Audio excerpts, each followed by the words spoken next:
Alrighty. Same thing applies that I gave you guys. Okay, we had manipulation below both midnight opening prices. We delivered the volume imbalance, and kind of same thing working off this B setup. We already swept the 930 time-based low, so that's amazing. But then we ran down and cleaned up all this obvious liquidity resting down below here. Okay, I only want to be able to frame one side of the market, guys. One side. Okay, meaning I only want to, there to be an obvious pool of liquidity on one side. So what does that look like? Right here, we had stacked lows, and on the opposing end, we had stacked highs. So the fact that we ran down while we're oversold below both opening prices and cleaned up the obvious lows, boom, that's perfect. What is this low right here? It's the previous session low. So we engage a key low in the market. We're inside of a higher time frame inefficiency. Now let's look back at the checklist. What are we checking off here for the A setup? Higher time frame key level, check. Manipulation, check. Clear CISD, 5, 15, or hourly chart. Boom, boom, boom. Manipulation below opening, high time frame level. Here's your change in state delivery now. 2 solid body down candles. You look for the specific down candles that engage your key level. Boom. 2 solid body candles. These are the ones that delivered the low, and then we shift above the opening price. Let's scale out for a moment. Take a look at your hourly chart. As opposed to this setup right here, the B tier, do a quick compare and contrast, guys. Just take a look at it. When we had this B tier setup, it was still a lot of erratic manipulation wicks back and forth.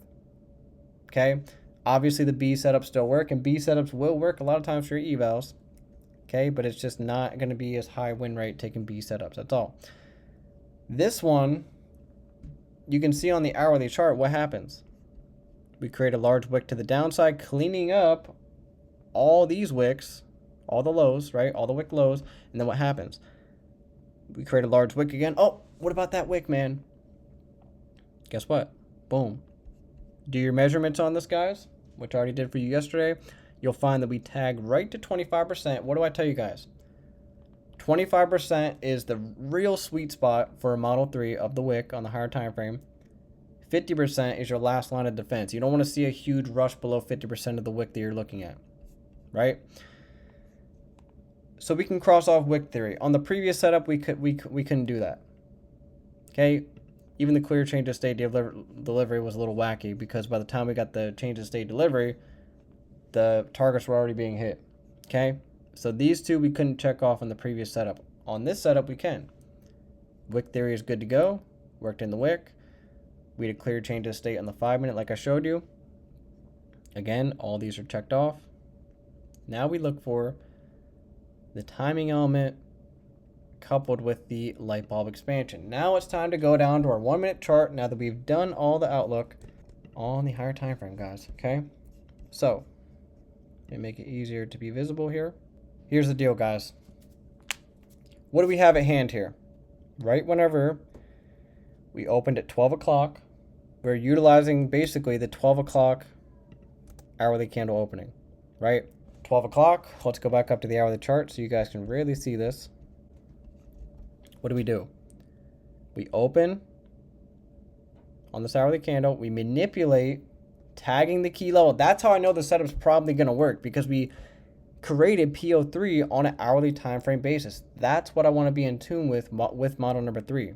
So again, with that in mind, let's take a look. Sweeps the sell side. That's our key level. Changes the state of delivery. Did we leave behind multiple gaps when we created the change of state delivery? Absolutely. Take a look at this, guys. 1, 2, 3. Now, if you guys recall, where's your stop loss going to go when you're playing the distribution of this hourly candle? Right here.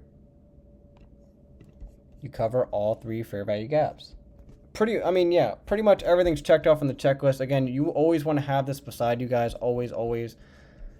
Okay, it's just going to make your life easier. I mean, honestly, the system that I'm going to have, you don't even need this checklist, to be honest. But for now, just keep it by your side, okay? But anyway, timing elements there. We're utilizing hourly candle macro. We had a light bulb expansion. Okay, we can put the light bulb on there. The last piece of the puzzle, which is the most obvious, and why this setup works, is we had a clear opposing draw on liquidity. This can be equal highs, trend line highs, previous daily low, previous daily high, etc. Well, I don't know about you, but this looks pretty damn obvious, guys. Look at that. This is a quadruple top. One high, second high stacked, third high stacked, fourth high. We have 4 highs stacked up on the opposing end. And who's been making money in the prior session when I'm longing here? Short sellers. This shows why this setup here, you know, the volatility isn't like, there's going to be a lot more crazy Model 3s in this right here, guys. Let's get that clear. This is just a lower volatility example of Model 3, okay? Longed up into this very obvious opposing liquidity. That's why the setup worked, because I look for obvious liquidity, okay? Everything checked off on the checklist. A+ setup. This right here, B tier setup, because while we did check off a lot of things, we missed a few spots, okay?